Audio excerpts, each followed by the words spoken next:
Pues muy buenas noches a todos. Es un gusto poder compartir con ustedes esta segunda sesión del grupo de trabajo de biología de la reproducción, que tiene como interés difundir que dentro de sus etapas ocurren tanto cambios hormonales como cambios en la composición de los lípidos, de la composición corporal, que finalmente marcan el inicio de una etapa en la que puede, si no lo detectamos a tiempo, iniciar una etapa donde puede iniciar el riesgo cardiovascular. Antes de empezar, déjenme compartirles.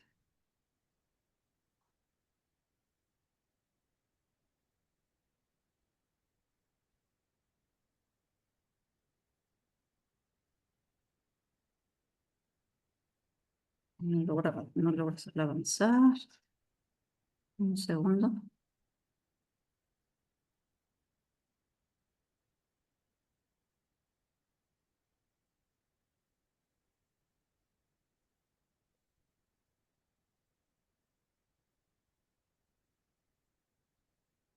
Bueno, pues la sesión está pensada para hablar sobre los cambios en los lípidos y las lipoproteínas durante la transición a la menopausia y qué repercusiones tienen cardiovasculares. Habrá que recordar que la enfermedad cardiovascular en la mediana edad estaba descrito ya por la evidencia observacional que hay mayor probabilidad de mortalidad por enfermedad coronaria y que esta mortalidad puede ser hasta 4 a 8 veces si se compara con alguna otra enfermedad. Eh, Cuando se ha hecho encuestas de la Asociación Americana del Corazón y de la Alianza para el Corazón en las mujeres 2017, sí es importante destacar que hasta un 56% de las mujeres en este grupo etario no reconocen que una de las principales causas de enfermedad, de mortalidad o de morbimortalidad justamente son estos eventos cardiovasculares. De hecho, es muy importante pues considerar que un gran porcentaje de estas mujeres en esta etapa, hasta un 64%, debutan con enfermedad coronaria que es asintomática y fatal. También recordar que tras un primer infarto del miocardio, pues mayor proporción de mujeres pueden tener mortalidad tanto al año de que ocurra este evento como 5 años después. También que hay mayor probabilidad de insuficiencia cardíaca una vez que ocurre este tipo de eventos 5 años posteriores a esto. De ahí la relevancia de reconocerlo inmediatamente. Hay evidencia emergente, donde ahora reconocemos que la transición, sobre todo a la menopausia, es una etapa crítica para la emergencia y la aceleración del riesgo cardiovascular. Ya el estudio Framingham en 1976 nos había dicho que el grupo etario entre 45 y 54 años que tienen menopausia natural sin terapia de reemplazo hormonal, hipolipemiantes o antioxidantes, corrían a una incidencia hasta 2 o 6 veces más de un riesgo cardiovascular. También en el grupo donde hay una menopausia quirúrgica o bilateral es muy importante recordar que la edad marca también el inicio de este riesgo cardiovascular, que es notablemente y significativamente mayor si esto ocurre antes de los 45 años. Recordemos que más o menos el 2% de las mujeres experimentan menopausia antes de los 45 años y que un 7,3% lo va a tener entre los 40 y 45 años, una variante temprana, y que también un tercio de la vida pues, ocurrirá de este ciclo vital en la posmenopausia. Ahora sabemos por el estudio de la incidencia instantánea de múltiples estudios en Australia, Escandinavia, Estados Unidos, Japón y Reino Unido, que prácticamente la edad de la menopausia, sobre todo si ocurre antes de los 40 años, puede amplificar este riesgo cardiovascular hasta un 55% si lo comparamos si esta inicia después de los 55 años. Finalmente, pues hay que reconocer que la transición a la menopausia es un indicador de salud cardiovascular, porque en ella pues van a converger distintas alteraciones en las hormonas sexuales endógenas, en la distribución de la grasa corporal los lípidos y las lipoproteínas y en muchos índices estructurales y funcionales de la salud cardiovascular. De hecho, al iniciar la etapa de la perimenopausia tardía, el riesgo de encontrar, si lo buscamos objetivamente, una dislipidemia que va a tener un carácter aterogénico, pues puede ser hasta 50 veces mayor en esta etapa de la vida. Entonces, la idea de esta sesión es identificar de manera temprana y detectar los grupos de mujeres que tienen mayor riesgo cardiovascular para tratar de iniciar justo las estrategias de prevención primaria de estos eventos. Para el desarrollo de esta sesión tenemos el honor de que nos haya aceptado la invitación el doctor Daniel Elías López, el cual es médico internista y endocrinólogo egresado del Instituto Nacional de Ciencias Médicas y Nutrición Salvador Subirán. Él estudió maestría y doctorado también o es avalado por la Universidad Nacional Autónoma de México. Tiene un postdoctorado en la Universidad de Copenhague en el área de lípidos y de riesgo cardiovascular. Es miembro de la Sociedad Europea de Aterosclerosis, de la Sociedad Escandinava para el Estudio de la Aterosclerosis y miembro activo de la Sociedad Mexicana de Nutrición y Endocrinología. Él es investigador en ciencias médicas en el Instituto Nacional de Ciencias Médicas y Nutrición Salvador Subirán, y toda su práctica clínica y de investigación está orientada a enfermedades cardiometabólicas que incluyen la diabetes, lípidos, obesidad y riesgo cardiovascular. Pues agradecidos con el doctor Elías y le doy paso para que él nos dé toda esta plática. Muchísimas gracias, Lidia. Gracias por la oportunidad, primero la invitación y después la oportunidad de platicar con todos los miembros del grupo de Biología de Reproducción y también pues todos los colegas del área de la salud que están unidos a esta sesión. Voy a empezar a compartir mi pantalla y pues el objetivo es, yo sé que tenemos poco tiempo, pero pues el objetivo es hablar de estos cambios, sobre todo en lípidos y lipoproteínas que ocurren durante la transición a la menopausia y realmente cuáles son sus repercusiones cardiovasculares en la mujer. Entonces, comienzo hablando sobre la carga global de enfermedad cardiovascular. Como sabemos, la enfermedad cardiovascular sigue siendo la principal causa de muerte a nivel mundial y de todas las causas de enfermedad cardiovascular, aquella debida a aterosclerosis prácticamente contabiliza 2/3 partes de las causas. Para que se desarrolle enfermedad cardiovascular aterosclerótica, recordemos que se deben de juntar en el tiempo una serie de factores que empiezan a lo largo de la vida, que pueden empezar desde la niñez, la infancia, la adolescencia, dependiendo el número de factores que se vayan agregando. Pensemos en una hipercolesterolemia familiar que empieza desde la infancia, pensemos en una diabetes, en un adolescente, una diabetes tipo 2, pero habitualmente estas enfermedades se asocian a cambios importantes en el estilo de vida que también se van agregando y que son muy prevalentes en nuestra población, sobre todo la población occidental, y México está incluido en esta parte, y también cada vez hay más evidencia que la contaminación es un factor muy importante y agravante del desarrollo de la enfermedad cardiovascular. Hay muchos factores, como hemos visto, para el desarrollo de enfermedad cardiovascular aterosclerótica, que me estaré refiriendo como ASCVD, por sus siglas en inglés.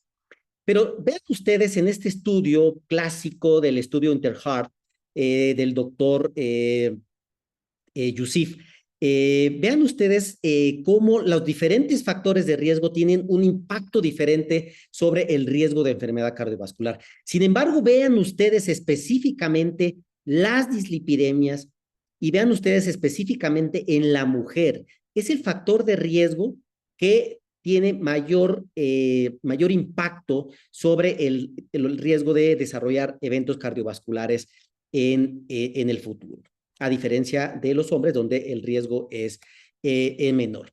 Lo que sabemos desde hace muchos años es que efectivamente los hombres suelen tener mayor riesgo cardiovascular, y esto es cierto normalmente hasta antes de los 65 años. Sin embargo, este riesgo se iguala o incluso puede empeorar, y justamente coincide con esta transición a la menopausia. Es decir, en la menopausia hay algunos cambios y factores que incrementan este riesgo de desarrollar enfermedad cardiovascular en la mujer, que puede igualar al del hombre, pero incluso puede empeorarlo, como vamos a ver en las siguientes diapositivas.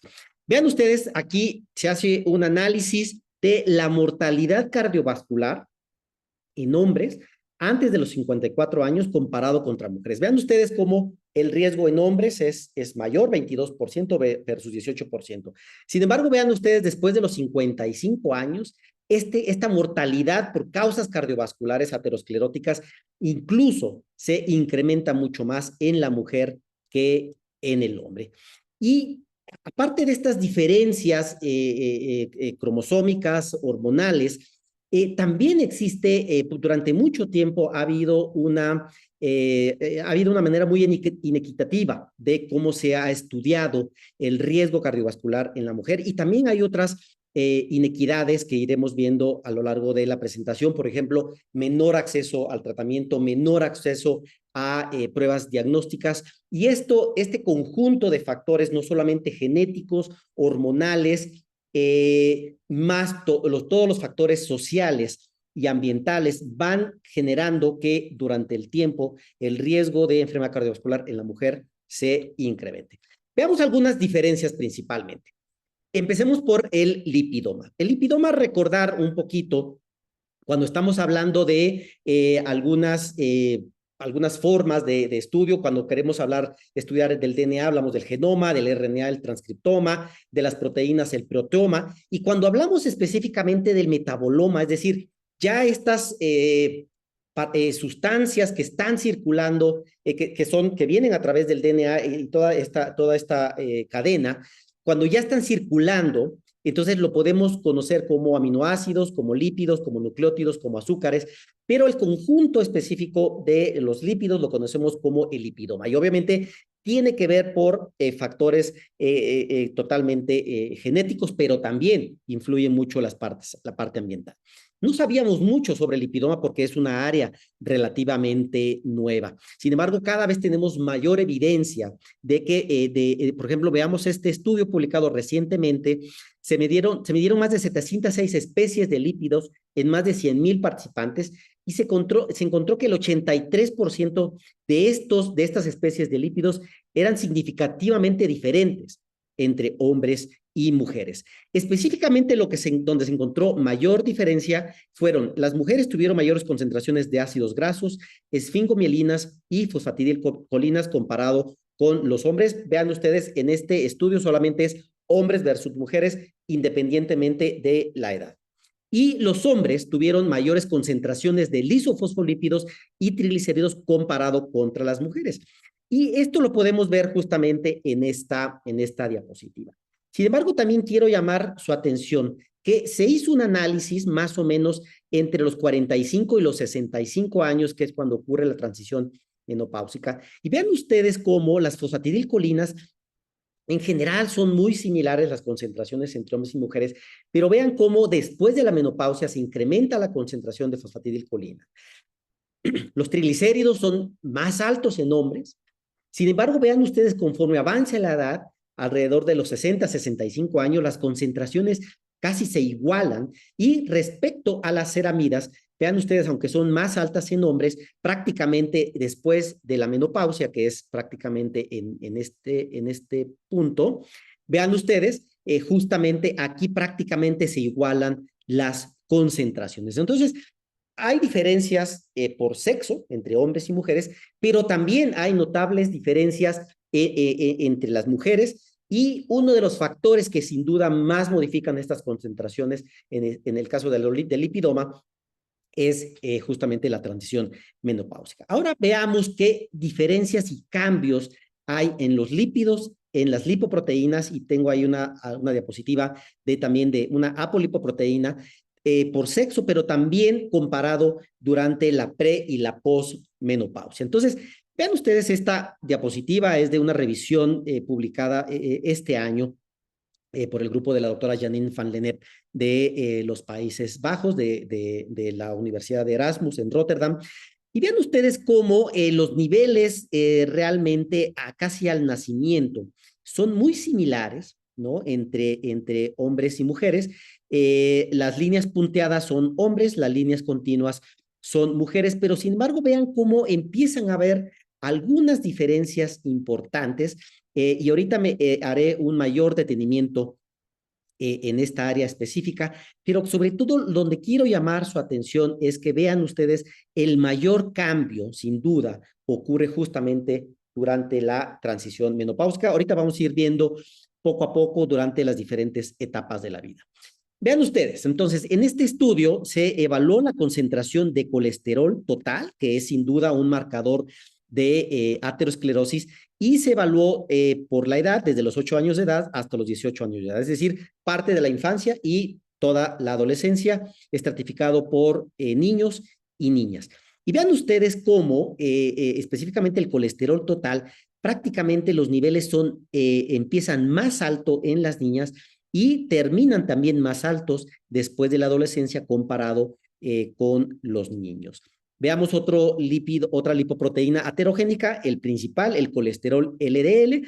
También vean ustedes, estoy hablando aquí de la percentila 50 específicamente, vean ustedes los valores en niños y vean ustedes los valores en niñas. Entonces, empiezan un poquito más altos, pero sin duda terminan más altos en las niñas que en los niños. Y finalmente veamos las concentraciones de triglicéridos a lo largo de la infancia, adolescencia.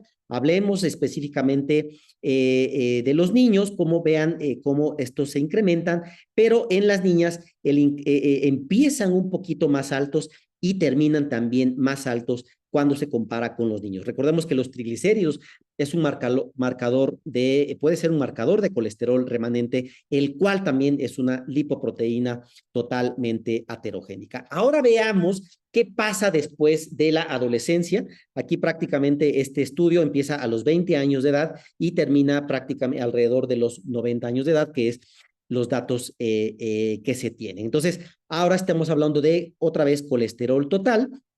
Vimos que en la adolescencia era un poco mayor en las niñas, después se reduce en las niñas, se incrementa en los hombres, pero vean ustedes, específicamente en la transición menopáusica hay un incremento otra vez mayor hacia las niñas comparado perdón, en los adultos, en las mujeres, comparado contra los hombres. Ahora veamos el colesterol LDL, que es el principal factor de aterosclerosis. Vean ustedes cómo igual, habíamos dicho que en las adolescentes era más alto que en los hombres, y vean ustedes después en la etapa de adulta joven, en los hombres se incrementa mucho más que en las mujeres, pero vean justamente en la transición menopáusica hay un mayor incremento en las mujeres comparado contra los hombres. Triglicéridos es mayor, como ya habíamos visto en el caso del lipidoma, es mayor en los hombres. Sin embargo, vean ustedes, en hombres tiene un comportamiento hay un ligero incremento y después se disminuye. Sin embargo, vean ustedes cómo este incremento en las mujeres ocurre exactamente en la transición menopáusica, es donde mayor incremento, y en las etapas más avanzadas prácticamente se pueden llegar a igualar estos valores.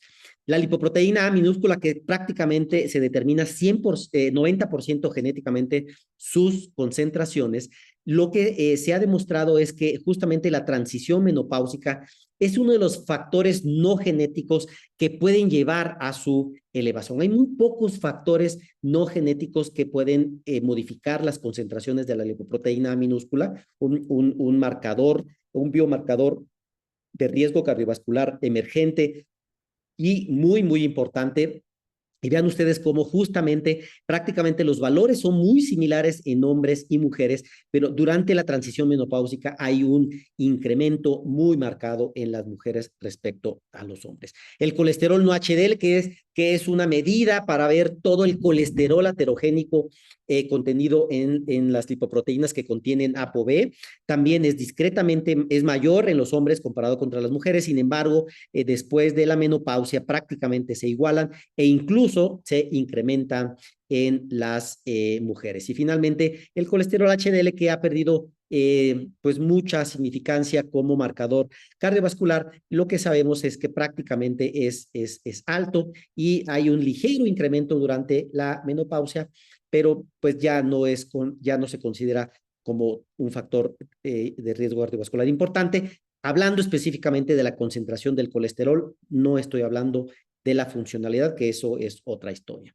Y quise traer esta publicación que es de un artículo diferente para hablar específicamente de la ApoB. Recordemos que la apolipoproteína B es el marcador de riesgo cardiovascular, sin duda, más importante para el desarrollo de aterosclerosis. Y vean ustedes cómo hay un notable incremento. Esta diapositiva no se compara por sexo, sino solamente en la etapa premenopáusica versus la posmenopáusica. Y vean justo cómo durante esta transición hay un mayor incremento también de las concentraciones de ApoB y de colesterol LDL, que ya lo había mostrado yo en una diapositiva previa. Interesantemente, en un estudio publicado también recientemente, se identificaron algunas mutaciones que llevaban a una elevación genética del colesterol LDL. Este tipo de estudios se conocen como estudios de aleatorización mendeliana y los datos que arroja un estudio de este tipo pueden se pueden asociar con causalidad. Entonces, se hizo un estudio para ver si una elevación genética de 38 miligramos por decilitro en hombres, si generaba la misma riesgo de eventos cardiovasculares en hombres que en mujeres. Y quiero mostrarles entonces esta diapositiva. Entonces son personas que tienen la misma elevación determinada genéticamente de los niveles de colesterol. Y vean ustedes cómo respecto a el desenlace de infarto de miocardio, esta misma elevación lleva a un mayor riesgo en las mujeres comparado contra los hombres. La enfermedad isquémica del corazón también, la misma elevación del LDL lleva a un mayor incremento desde el punto de vista o causalmente asociado con enfermedad isquémica en mujeres que en hombres, muerte cardiovascular mayor en mujeres que en hombres y finalmente muerte por cualquier causa también fue significativamente mayor en mujeres que en hombres.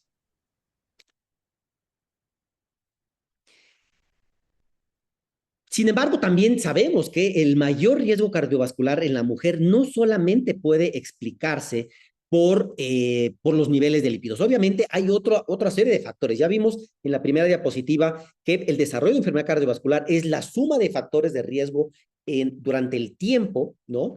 La acumulación de estos factores de riesgo que nos van a llevar a mayor riesgo de eventos cardiovasculares.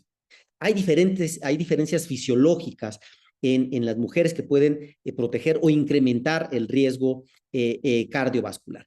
Y evidentemente hay múltiples diferencias que empiezan marcadamente en la adolescencia primero las diferencias genéticas, las diferencias cromosómicas, las diferencias gonadales, hormonales, que existen, obviamente, y después, obviamente, empiezan factores que se van agregando, como los ciclos menstruales, que generan fluctuaciones en las concentraciones de las hormonas femeninas, específicamente de estrógenos. Obviamente, durante la etapa del embarazo, lactancia, también hay cambios significativos hormonales, y en esta etapa frecuentemente puede haber una suspensión y en algunas ocasiones puede llegar a ocurrir hasta algún descuido del tratamiento de algunos factores de riesgo. Hablo específicamente, por ejemplo, de hipercolesterolemia familiar, donde sabemos que el tratamiento con estatinas y otros fármacos hipolipemiantes tiene que ser prácticamente por siempre, ¿no? Desde los 6, 8 años de edad se debe de iniciar el tratamiento. Sin embargo, es común, ya actualmente ya están autorizadas el uso de estatinas en embarazo prácticamente. Sin embargo, todavía muchas pacientes siguen suspendiendo estas terapias, ¿no? Y esto va acumulando el riesgo a lo largo de la vida. cambios como la menopausia, que ya vimos que lleva también a diferencias lipídicas que vimos hace unos minutos, pero vamos a ver también qué otras diferencias van a generarse después de la menopausia. Y finalmente también el tratamiento. Vamos a ver una diapositiva por ahí, como el tratamiento habitualmente es inequitativo. Hay diferencias importantes en el tratamiento entre los hombres y las mujeres. Entonces, habitualmente los factores de riesgo cardiovascular clásicos suelen ser más graves en hombres, en las mujeres que en los hombres. Es decir, la mujer que tiene diabetes tiene mayor riesgo de complicaciones micro y macrovasculares. La obesidad habitualmente en mujeres se asocia con mayor complicaciones. La enfermedad renal crónica habitualmente se asocia con peores desenlaces, no solo cardiovasculares, pero también renales, y también las enfermedades autoinmunes que sabemos que son más frecuentes en la mujer y que sabemos que pueden ser modificadores del riesgo de la enfermedad cardiovascular. Sin embargo, hay factores de riesgo específicos de la mujer que van a incrementar el riesgo. La diabetes gestacional, la preeclampsia, por ejemplo, el síndrome de ovarios poliquísticos, que sabemos que incrementa el riesgo relativo de enfermedad cardiovascular en 1.3, y también la menopausia prematura, que vamos a hablar un poco más adelante. Entonces, vean ustedes el riesgo de eventos cardiovasculares que se relacionan a complicaciones durante el embarazo. Por ejemplo, una preeclampsia no severa se asocia con un riesgo relativo de 2. Sin embargo, la historia de preeclampsia severa se puede asociar con un riesgo relativo de hasta 5.36 de eventos cardiovasculares en el futuro. La historia de diabetes gestacional, un riesgo relativo que va de 1.23 hasta 3.16, y va a depender sobre todo si la diabetes continúa después del parto. Y también la historia de parto pretérmino. La historia de parto pretérmino se asocia con una razón de riesgo para enfermedad cardiovascular de 1.43, la muerte cardiovascular de 1.78, la enfermedad coronaria de 1.49, la muerte por enfermedad coronaria de 2.1 y el EBC isquémico de 1.65. Y veamos ahora cuáles son algunos factores que están justamente relacionados con la menopausia. Ya nos habían comentado la doctora Lidia hace unos minutos como el riesgo de eventos cardiovasculares se incrementa, sobre todo en mujeres que tienen una menopausia prematura. Entonces, vean ustedes aquí el riesgo relativo de desenlaces en mujeres que han tenido una menopausia antes de los 45 años comparado con aquellas mujeres que han tenido la menopausia más de 40, después de los 45 años de edad.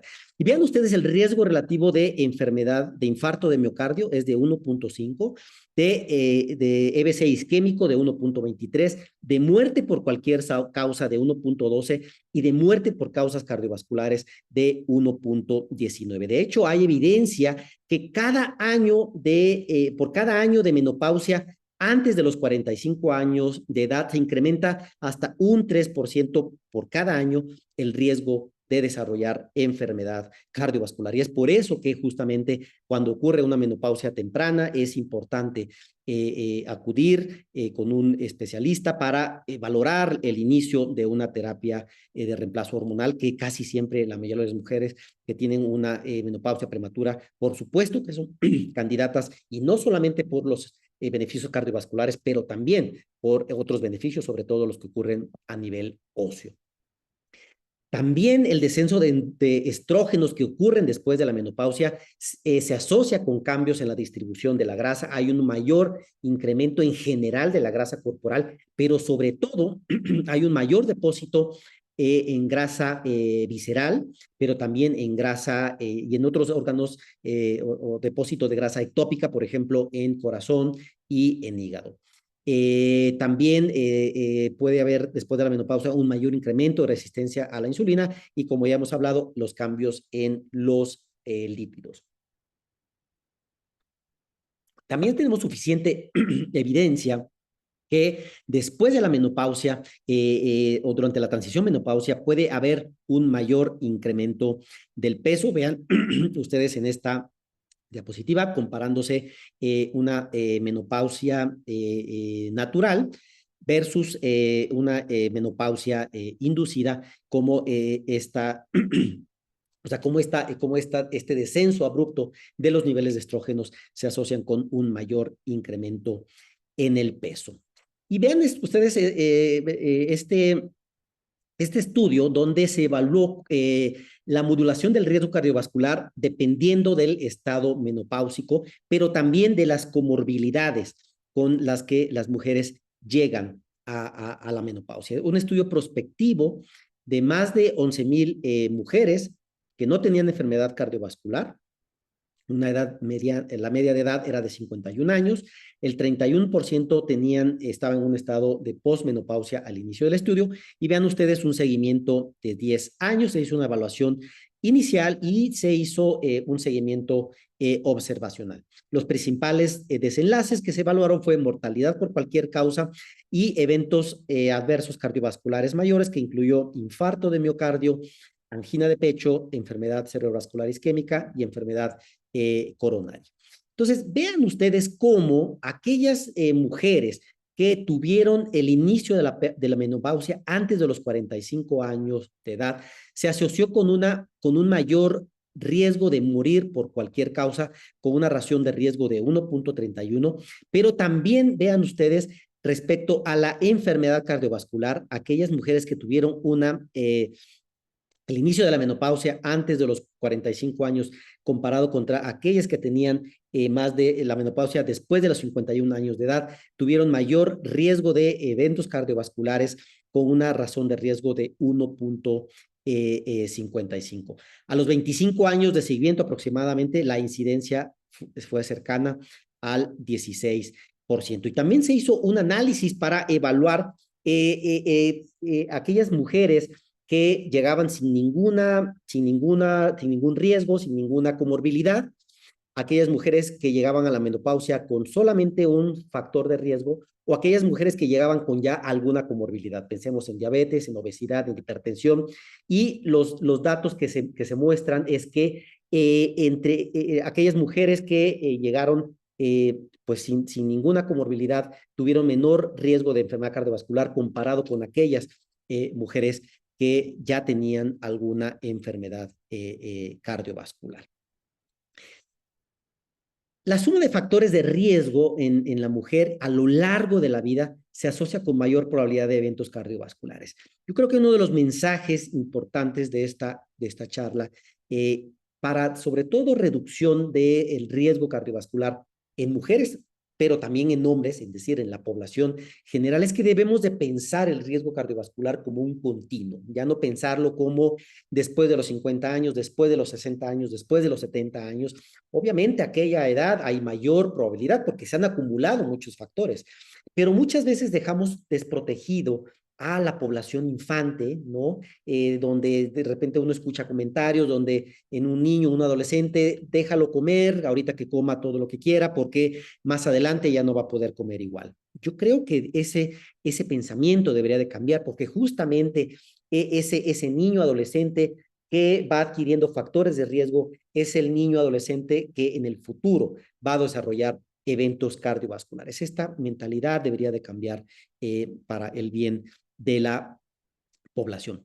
Veamos cómo la interacción entre sexos, pero también la edad, puede influir en la aterosclerosis, y esto evaluado mediante una angiotomografía computarizada de las coronarias. Vean ustedes, se evaluó una corte muy, muy grande, más de casi 25,000 pacientes, imagínense 25,000 pacientes que se les hace una angiotomografía de coronarias. Casi la mitad de esta población eran mujeres que no se conocían con ningún evento coronario ni eventos cardiovasculares previos. La edad promedio de las mujeres era de 58 años, de los hombres era de 55 años, y el seguimiento en promedio fue de 3.7 años. Se hizo a todos estos pacientes una tomografía coronaria. Recuerden que no tenían ningún evento cardiovascular, o sea, no tenían una indicación formal de una angiotomografía coronaria. A pesar de ello, se les hizo y se calculó el score de Leiden. Ahorita vamos a ver en qué consiste este score. Y se hizo un seguimiento clínico sin ninguna toma, sin ninguna nueva imagen ni ninguna intervención. Entonces, en los principales objetivos del estudio fue evaluar la interacción entre el sexo, la edad y la carga aterosclerótica coronaria, evaluado por el score de Leiden, en relación con el riesgo futuro de eventos cardiovasculares, es decir, el MEI. Entonces, se les hizo aquí la angiotomografía, se les siguió y para ver cuál era la probabilidad de que desarrollaran eventos cardiovasculares, evaluado entre hombres y mujeres, pero también por la edad, y en esto se incluía la transición a la menopausia. Vean ustedes el score de Leiden. El score de Leiden para la angiotomografía evalúa 4 factores principales: la cantidad de segmentos arteriales afectados, la severidad de la estenosis, la ubicación anatómica y el tipo de placa, si es una placa calcificada, si es una placa blanda o es una placa mixta, es decir, calcificada y blanda. Para hablar de un score elevado, es mayor de 20, un score medio de 6 a 20 y un score bajo de 0 a 6. Entonces, lo que se encontró en esta diapositiva, en este estudio, realmente muy importante y muy informativo, es que las mujeres iniciaban el desarrollo de aterosclerosis coronaria significativa, pues importante, no quiere decir o sea, que inicial, pues, o que un primordio de placa, que eso sabemos que puede ocurrir incluso desde la infancia, adolescencia, en promedio 12 años después que los hombres. Entonces, vean ustedes, para que haya una placa realmente muy significativa, evaluado mediante el score de Leiden, es mucho antes en los hombres que en las mujeres. Entonces, hay una diferencia por sexo, eso lo sabemos, el mayor riesgo ocurre en los hombres que en las mujeres, sobre todo antes de los 50 años de edad. Sin embargo, vean ustedes, al seguimiento y hablando de un score, de un mismo nivel de score, es decir, un score de Leiden mayor a 20 en hombres comparado contra las mujeres tuvieron, las mujeres con un score mayor de 20 presentaron la peor supervivencia libre de eventos, es decir, el MACE, con una tasa acumulado cercana al 40% a los 6 años. ¿Esto qué quiere decir?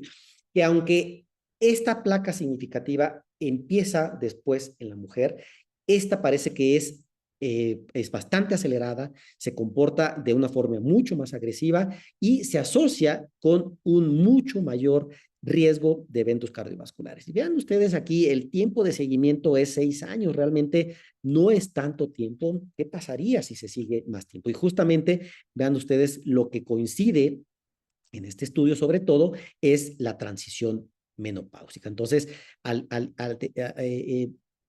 esta edad, más o menos, el mayor riesgo es en hombres, sin embargo, después se incrementa en mujeres, pero se incrementa de una forma mucho más importante. Entonces, veamos ya como un resumen, cómo la suma de factores de riesgo se van acumulando y son diferentes por sexo, ¿no? Hay un envejecimiento cronológico que lleva per se a un mayor aumento de peso, a una mayor resistencia a la insulina y un gasto energético reducido. Sin embargo, los niveles bajos de estrógenos también se asocian con una menor cantidad de músculo, con HDLs disfuncionales, que dijimos que eso es diferente a las concentraciones de HDL, a un mayor incremento en ciertas lipoproteínas, sobre todo aterogénicas, LDL, triglicéridos, que es igual a colesterol remanente, colesterol total, apolipoproteína B y lipoproteína minúscula, un aumento en la grasa visceral, un aumento en el grosor íntima media carotidio. También hay otros factores ambientales, hay mayor riesgo de apnea del sueño, hay mayores alteraciones del sueño, sobre todo después de la menopausia, los síntomas vasomotores que también se asocian con mayor riesgo cardiovascular, el mayor riesgo de depresión que también es un factor de riesgo cardiovascular y obviamente el mayor riesgo de desarrollar síndrome metabólico que ocurre después de la etapa a la menopausia.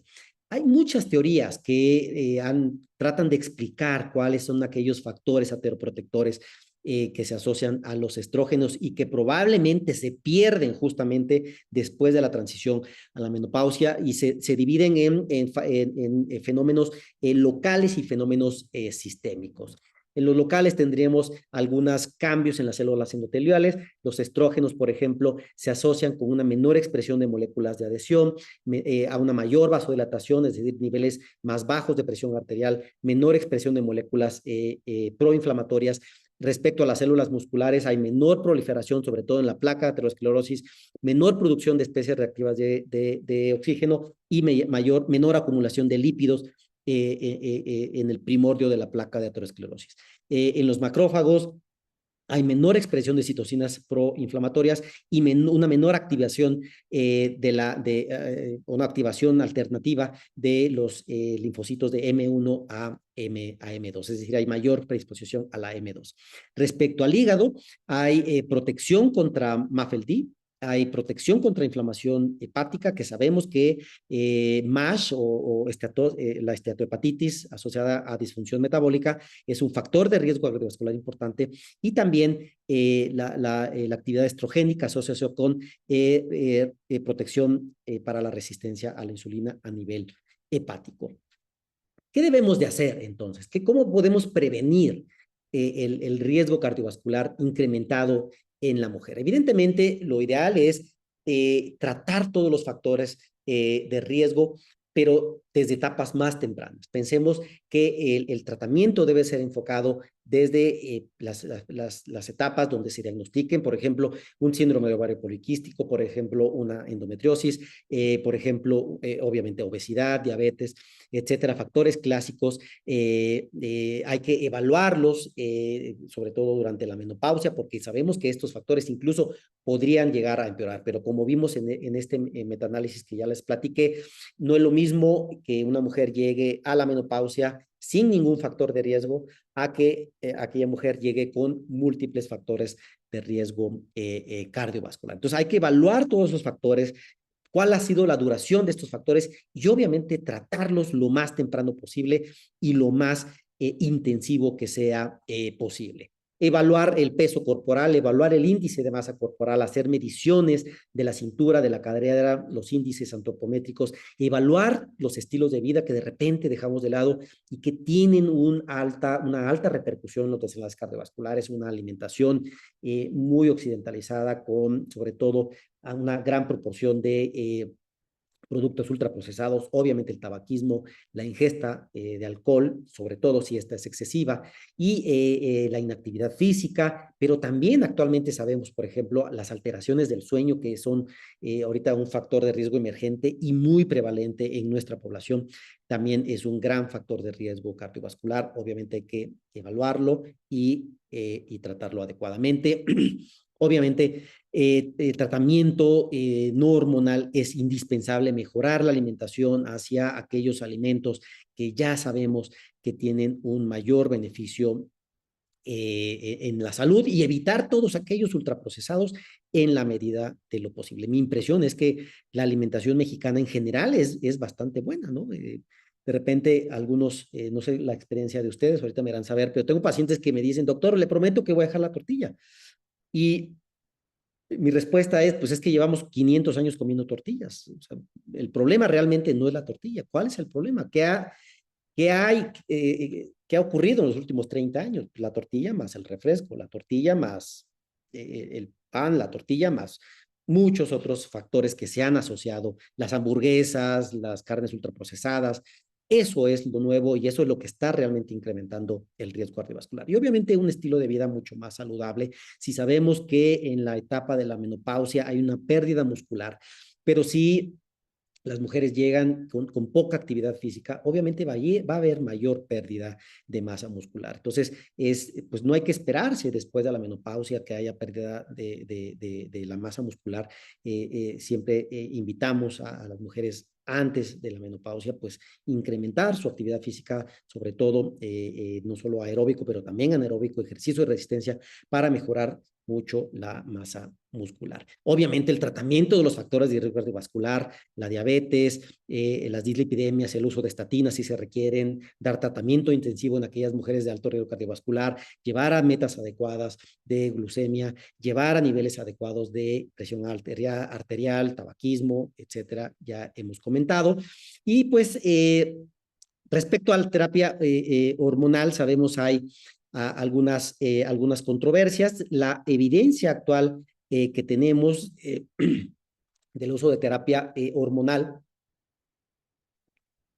los desenlaces varían dependiendo del desenlace que se esté estudiando y también si se utilizan estrógenos solos o estrógenos más, más un progestágeno. Entonces, respecto, por ejemplo, a eventos cardiovasculares, infarto de miocardio, los estrógenos más progestágenos es entre no riesgo y un ligero riesgo. Sin embargo, el uso de estrógenos solos se asocia con un menor riesgo en el límite en mujeres menores de 60 años de edad, y ahorita vamos a ver por qué es el límite de los 60 años de edad. Respecto a los desenlaces de EBC isquémico, aquí sí hay mayor riesgo, tanto en estrógenos con progestágenos como también con estrógenos. Respecto a diabetes, el uso combinado puede llevar a un ligero menor riesgo de complicaciones por diabetes, aunque los estrógenos solos, pues hay discrepancia, hay estudios que muestran mayor riesgo, hay estudios que muestran un menor riesgo. Respecto a la trombosis venosa, los estrógenos más progestágenos se asocian con un mayor riesgo y también los estrógenos solos se asocian también con un mayor riesgo. Pero vean ustedes este estudio publicado muy recientemente, el año pasado, en una revisión sistemática, prácticamente se incluyeron todos los grandes estudios, los estudios clásicos que se han hecho en pre y post-menopausia. Entonces se incluyeron 33 ensayos clínicos con más de 44,000 mujeres en estado postmenopáusico. La edad promedio fue de 60 años y un seguimiento de más de 6 años. Entonces, se evaluó, la evaluación incluyó la edad, el tipo de terapia hormonal y el nivel de prevención, si era primaria o secundaria. Se analizaron también, se hizo un análisis por subgrupo según el tiempo de inicio, es decir, si se dieron menos de 10 años de la posmenopausia o más de 10 años de la posmenopausia, y los principales desenlaces a evaluar fue la mortalidad por todas las causas, eventos cardiovasculares, enfermedad vascular isquémica, trombosis venosa periférica, trombosis venosa profunda y dilatación arterial. Presentaré solo los datos, algunos datos, y vean ustedes cómo respecto a la mortalidad por todas las causas, hay diferencias, sobre todo cuando se hace una estratificación por si la terapia se inició antes de los 10 años después de la menopausia o 10 años después de la menopausia. Vean, cuando es 10 años antes es protector, es benéfico; cuando es 10 años después queda ahí neutro. Vean ustedes eventos cardiovasculares, cuando se dan antes de los 10 años después de la menopausia, es decir, normalmente antes de los 60 años, es benéfico respecto a los eventos cardiovasculares. Sin embargo, cuando se da después de los 10 años, después de la menopausia, hay un mayor incremento, aunque en este metaanálisis no hubo una significancia estadística, pero vean ustedes, el valor es de 9% de mayor riesgo.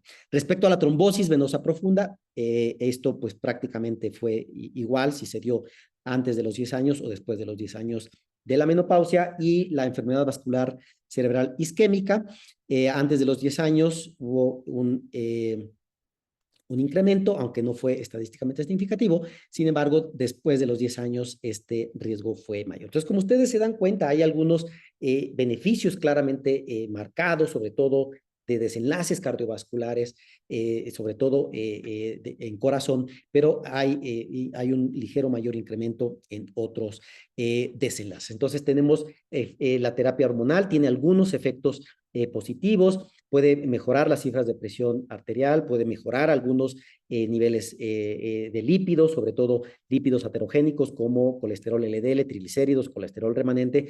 Sin embargo, los potenciales eventos negativos es que aumenta el fibrinógeno, y esto puede asociarse con mayor riesgo de trombosis, sobre todo trombosis venosa, y también puede activar algunos factores de coagulación, y esto asociarse justamente con mayor riesgo de trombosis. Y bueno, para esta última de las últimas diapositivas, solo quería mostrar cómo también hay algunas diferencias, no solamente ya hemos visto biológicas determinadas genéticamente, determinadas hormonalmente, determinadas por la edad, pero también hay algunas diferencias sociales, ¿no? En este estudio, una cohorte de personas con hipercolesterolemia familiar, lo que se demuestra al final del estudio es que comparado con los hombres, las mujeres tenían menor probabilidades de tener cualquier estatina y sobre todo de tener una estatina de alta intensidad guiada por guías, ¿no? Entonces vean ustedes, cualquier estatina, la probabilidad en mujeres es 67%, en hombres 78%, y una estatina guiada la intensidad guiada por las guías fue de 36% en mujeres y 45% en hombres. Hubo un subanálisis en prevención primaria y secundaria que los datos fueron prácticamente con el mismo mensaje. Y hay muchas áreas de mayor estudio que se deberán de evaluar en diferentes poblaciones, en nuestra población. Entonces, es una invitación para que también hagamos mayor investigación en nuestra población. Hay áreas, por ejemplo, para conocer estas diferencias, por ejemplo, en el lipidoma, en las concentraciones de lípidos.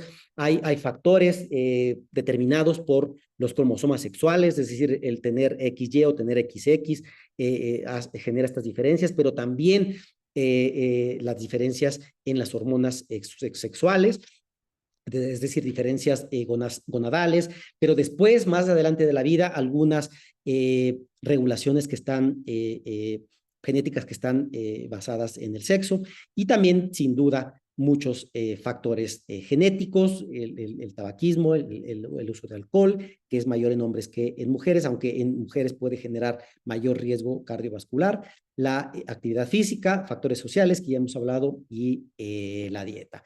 Y también, pues, esta área que mencionaba yo respecto a el sexo genético o cromosómico y el sexo gonadal. Muchos estudios han evaluado recientemente cómo las terapias que llevan a la transición o al cambio de sexo pueden incrementar el riesgo cardiovascular. Pero eso ocurre tanto, y lo pueden ver ustedes en esta diapositiva, en la terapia transfemenina, es decir, con estrógenos, pero también en la terapia transmasculina con el uso de testosterona. Ambas terapias llevan a no mayor incremento del riesgo cardiovascular. Entonces, ahorita muchas áreas que se desconocen justamente están estudiando estas partes de las diferencias entre el sexo cromosómico, pero el sexo gonadal y el sexo hormonal, y obviamente lo que ocurre más adelante. Finalmente, termino con algunas conclusiones. Como pudimos ver en esta presentación, hay diferencias en el sexo del metabolismo de lípidos a lo largo de la vida, pero donde sin duda hay un mayor incremento sobre todo, lipoproteínas aterogénicas, es después de la menopausia. Y esto comparando también hombres contra mujeres. Hay factores de riesgo específicos del sexo. Los mismos factores de riesgo clásico pueden tener un mayor impacto cardiovascular en la mujer. Hay efectos del estilo de vida desproporcionados, también hay efectos hormonales que ya hemos visto, hay mayor probabilidad de enfermedad coronaria asintomática, no obstructiva, hay mayor riesgo de disfunción microvascular en las mujeres comparado contra los hombres. Hay mayor riesgo cardiometabólico, sobre todo después de la menopausia, hay mayor incremento de la lipoproteína minúscula después de la menopausia, y la carga de colesterol acumulado a lo largo de la vida suele ser mayor en las mujeres comparado contra los hombres, y sobre todo por estas etapas donde hay suspensión del tratamiento como el embarazo o la lactancia. También hay algunos determinantes sociales como el infradiagnóstico, el diagnóstico tardío y el infratratamiento. Y pues hay mucha información que les invito para incrementar mayor su conocimiento. Una publicación es una posición de un grupo de investigadoras y que fue publicado en 2023 en el European Heart Journal, que les invito a leer, y que justamente de ahí estoy extrayendo estas diapositivas. Entonces, lo que se recomienda es hacer una evaluación de los factores de riesgo y, en mujeres, y si este es alto, ¿no? Y sobre todo, después de la menopausia, empezar el tratamiento lo más temprano posible y lo más intensivo posible. Minimizar este tratamiento, esta suspensión del tratamiento después del embarazo y de la lactancia, un manejo adecuado de los factores de riesgo cardiovascular basado en las guías y sobre todo después de la menopausia y pues tratar todos los factores de riesgo y hay que estar conscientes de que en ocasiones las mujeres pueden tener enfermedad cardiovascular asintomática. Prácticamente con esta diapositiva termino. Los invito a, pueden ustedes descargar libremente un libro que realizamos el grupo de trabajo sobre dislipidemia de la Asociación Mexicana de Nutrición y Endocrinología. Ustedes ahí en el código QR directamente, si lo captan, van a poder descargar directamente el libro en formato PDF y de forma totalmente gratuita. Lo publicamos a finales del año pasado, lo presentamos en el Congreso justamente del año pasado. Y también los invitamos a que nos sigan en estos podcasts que estamos realizando con el grupo de trabajos de dislipidemias que se llama Lipid Talks. También ustedes ahí en el código QR pueden tomarlo y los va a llevar directamente al Spotify, donde van a encontrar varios episodios. Ahorita llevamos prácticamente 8 episodios ya subidos. Pues creo que tardé 48 minutos, un poquito más de lo esperado, ya había pensado tardar 45, pero es probable que tengamos tiempo para algunas preguntas, si es que la doctora Lidia nos lo permite. Sí, por supuesto, Daniel. Muchísimas gracias por tu excelente ponencia y por detallar que precisamente esta carga de colesterol a lo largo de la vida incluso puede empezar desde la vida intrauterina, ¿no? Se combina con algunos desenlaces adversos en la mamá. Y sí, hay demasiadas preguntas. La primera pregunta nos habla si, o bueno, inquietudes, si esta diferencia que se mencionó durante la ponencia sobre el género, el impacto que tiene la transición a la menopausia con los cambios que hay en los estrógenos endógenos y la posmenopausia, si está así como especificado el impacto que tiene sobre el riesgo, pero cerebrovascular. Sí, o sea, prácticamente todos los desenlaces cardiovasculares se van a incrementar después de la menopausia en la mujer, ¿no? Entonces, o sea, en general, en los hombres, hasta los 50, 55 años de edad, el riesgo de enfermedad cardiovascular, ya sea infarto del corazón, ya sea un EBC cerebrovascular, mortalidad cardiovascular, es mayor en el hombre que en la mujer. Sin embargo, después de la menopausia, y con todos estos cambios en los lípidos, pero por eso no me quise quedar solamente en los lípidos. Los lípidos explican un factor solamente y son el factor más importante, como ya lo vimos.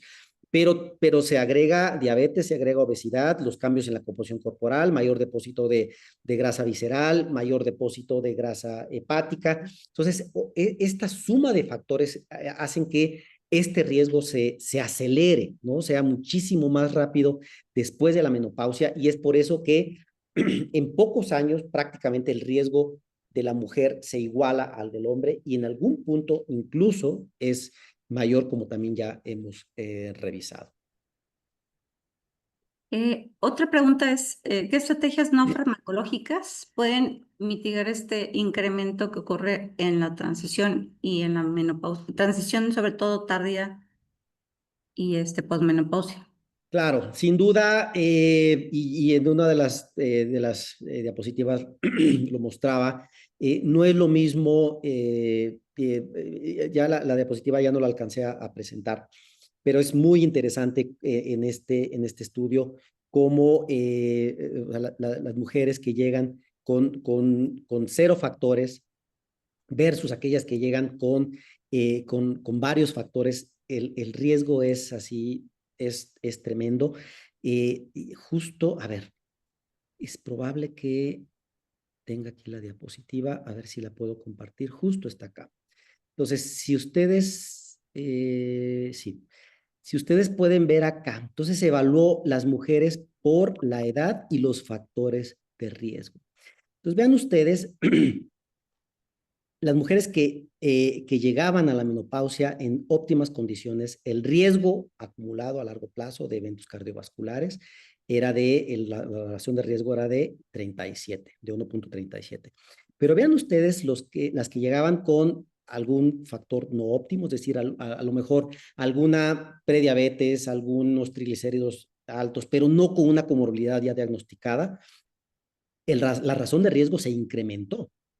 Y ahora vean ustedes las que llegaron con uno o más factores de riesgo, es decir, o con diabetes, o con obesidad, o con hipertensión, o con la suma de estos. Vean ustedes cómo el riesgo prácticamente se duplica, es mucho más del doble, ¿no?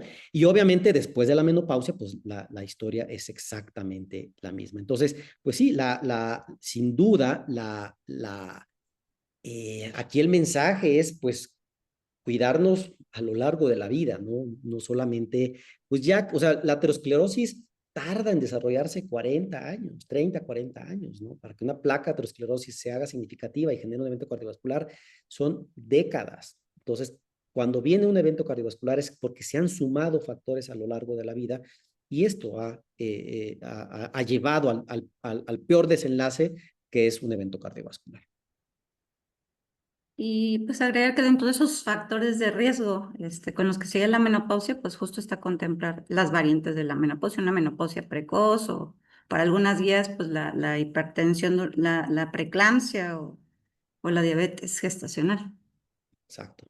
Sí, hay factores de riesgo clásicos que pueden generar mayor riesgo en las mujeres y pues factores específicos de la mujer, ¿no? Preeclampsia, las complicaciones del embarazo, este, eh, pues sí, toda esta suma de factores finalmente llevan a este mayor riesgo. Una pregunta muy interesante. Nos preguntan que en qué etapa reproductiva es mejor cuantificar la lipoproteína. Muy interesante. Efectivamente, en realidad las guías actuales dicen que en cualquier momento de la vida, o sea, con que la midamos al menos una vez en la vida es suficiente. Como el 90% de sus concentraciones están determinadas genéticamente, entonces, pues con una sola vez pudiera ser suficiente. Sin embargo, ahí quisiera aclarar, todavía no está en las guías, pero hay cada vez mayor evidencia. Si hay alguna mujer que los valores están como en esta zona gris, ¿no? Entre 30 y 50 miligramos por decilitro, y vamos a pensar, están en 42, 44 miligramos por decilitro. Y transicionan a la menopausia, yo lo volvería a medir después de la menopausia. Porque si sube a más de 50, que como vimos, la menopausia es uno de los pocos factores que elevan notablemente la lipoproteína A minúscula, entonces esta mujer podría irse de un 42 a un 55 miligramos por decilitro de LPA, y esto es un factor modificador. Y si ella estaba con un riesgo cardiovascular moderado, en automático se va a riesgo alto. Si estaba en riesgo alto, en automático se va a un riesgo muy elevado. Entonces, sí, gracias por hacer la pregunta. Es una pregunta muy, muy interesante. La indicación es una vez, al menos una vez en la vida. Y si es una mujer y está ahí en esa etapa, en esa zona gris, probablemente volverla a medir después de la menopausia para ver si se incrementó mucho en valores que puedan incrementar el riesgo cardiovascular. Y hablando de la lipoproteína A, una de las preguntas es si como tal el resultado de esa primera determinación en la vida es arriba de 50 miligramos de cilitro, son automático a corto plazo, sería un criterio para ir intensificando el tratamiento si no responde, por ejemplo, a estatinas, ezetimibe. Sí, claro, sin duda. O sea, los niveles arriba de 50 de lipoproteína minúscula son modificadores del riesgo, o estos enhancers que se llaman. Entonces puede hacer que alguien vaya de un riesgo moderado a un riesgo alto, o de un riesgo alto a un riesgo muy alto, y eso implica la intensificación del tratamiento, la intensificación de los lípidos. Entonces, si la meta que teníamos en esta persona era de 70, a lo mejor ahora va a ser menor de 55. Entonces, a lo mejor, y tenía 80 de atorvastatina, a lo mejor tendríamos que agregar ezetimiba, ¿no? Para llevarlo a ese control, pero también, mientras no tengamos un tratamiento para LPA, también tendríamos que modificar adecuadamente los otros factores. Suspensión del tabaco, mejorar la actividad física, reducción del peso, mejorar los niveles de presión arterial, mejorar los niveles de glucosa. Entonces, mientras no se tenga una terapia, el resto de los factores se tienen que intensificar de forma más adecuada. En teoría tendríamos que hacerlo siempre, ¿no? Pero pues si hay un incremento del riesgo por estos valores altos del EPA, con mayor razón lo tenemos que hacer. Y si ya llevamos la estatina, ya llevamos la setimiba, pues yo agregaría algún inhibidor de PCSK9 en su modalidad anticuerpo o en su modalidad SIRNA. Muy bien. Otra de las preguntas es, específicamente si agregar a las lipoproteínas que comúnmente pues, cuantificamos, ¿qué utilidad tiene agregarle la cuantificación de la APO, la APO-A1 o la APO-B? Sí, en general la APOA1 no tiene mucho beneficio como un biomarcador cardiovascular, que es la principal lipoproteína, apolipoproteína de las HDL, y pues hay cada vez menor evidencia del impacto de las HDLs como concentración de colesterol HDL sobre los eventos cardiovasculares. Sin embargo, la medición de la ApoB sin duda es muy, muy importante. Incluso, por ejemplo, las guías NICE del Reino Unido ya ponen más importante a la ApoB y al no HDL como principales eh, eh, metas terapéuticas, incluso por encima del colesterol LDL. La guía canadiense de lípidos las pone a las tres por igual, es decir, colesterol LDL, colesterol no HDL y ApoB, las tres en el mismo nivel, porque al final del día, obviamente LDL constituye el 70-80% de todo el colesterol contenido en las lipoproteínas que contienen ApoB, es decir, de las no HD, del colesterol no HDL, el 70-80% es colesterol LDL. Sin embargo, en enfermedades cardiometabólicas como diabetes, obesidad o estados de resistencia a la insulina, esta proporción de LDL se reduce y se incrementa el colesterol remanente, que también es muy heterogénico y que incluso puede ser hasta 4 veces más heterogénico que el LDL porque tiene más carga, más cantidad de colesterol.